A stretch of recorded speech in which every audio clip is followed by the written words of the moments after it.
10 साल मुजफ्फरनगर की जनता ने मुझे सांसद के रूप में काम करने का अवसर दिया और कुछ बड़े काम इस 10 साल में मैं मुजफ्फरनगर जनपद में कर पाया।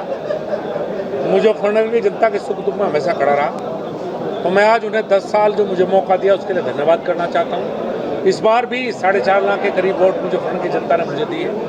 मैं इसके लिए उनका आभार व्यक्त करना चाहता हूँ कि मुझे इतना भारी समर्थन ने दिया। मंत्री जी, इस चुनाव में कमी कहाँ मान रहे हैं आप, कहाँ चूक हुई? मैंने अभी बताया था, मुस्लिम मतों का ध्रुवीकरण और हिंदू जातियों में बिखराव। हिंदू की वोटिंग परसेंटेज कम और मुस्लिम की वोटिंग परसेंटेज ज़्यादा है। इस चुनाव में मुख्य रूप से हार का आधार रहा। मंत्री जी, आपकी पार्टी के पूर्व विधायक विक्रम सैनी ने जिला अध्यक्ष पर आरोप लगाया कि उनकी वजह से आप ये चुनाव आ रहे हैं। विक्रम सैनी और सुधीर सैनी दोनों ने मेरे चुनाव में दिल से मेहनत की है। आपस का इनका विवाद हो सकता है, मेरे चुनाव से लेकर कोई बात नहीं, दोनों में। मंत्री जी कह रहे हैं कि उनकी अनदेखी करी गई। अगर कार्यकर्ता ने बात की है तो मैं इसे स्वीकार कर लूंगा और सुधार करने का प्रयास। मंत्री, जिस तरह से आप विकास कर रहे थे, क्या विकास पर रोक लगे, आगे बढ़ेगा विकास?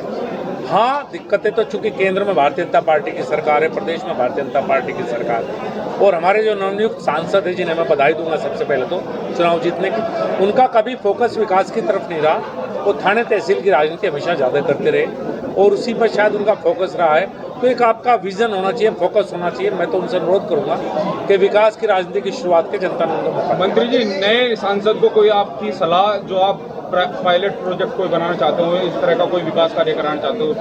RRTS के बहुत नज़दीक हम हैं। दिल्ली से मेरठ आ चुकी है, मेरठ से मुजफ्फरनगर आनी है, DPR तैयार हो चुके हैं, प्रेजेंटेशन हो चुकी है। कृपया करके उस पर ध्यान दें। नया मेडिकल कॉलेज लाने की प्रक्रिया में है, मेडिकल कॉलेज का आगे बढ़ाएं काम को। एक नया नेशनल हाईवे है जो हमें हरियाणा, पंजाब और उत्तर प्रदेश से जुड़ेगा, उस पर काम करने का प्रयास करें। मंत्री, चुनाव के दौरान संगीत सोम के कई बयान आए, उस बयान का बड़ा नुकसान देखा जा रहा है, अगर माना जाए जी। मुख्यमंत्री की रैली हुई है, रैली होने के बाद तुरंत बाद उनका बयान आता है, लेकिन ऊपरी तल पे मतलब माना जाए प्रदेश अध्यक्ष या कोई कार्रवाई नहीं की गई, जबकि इतने बयान अलग अलग बयान आए।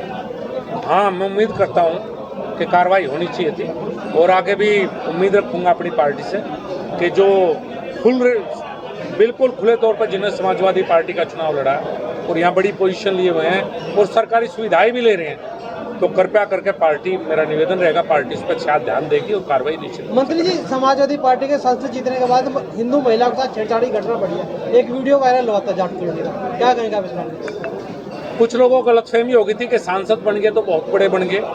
वो गलतफहमी पुलिस ने दूर कर दी है। मैं लगातार पुलिस के संपर्क में हूँ। सरकार प्रदेश में योगी जी के ऊपर मोदी जी की है, तो जिनके मन में गलतफहमियां वो निकाल दें।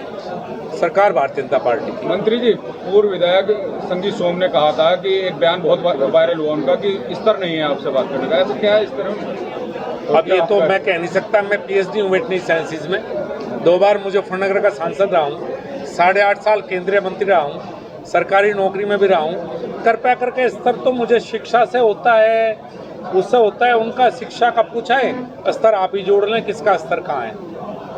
ठीक है।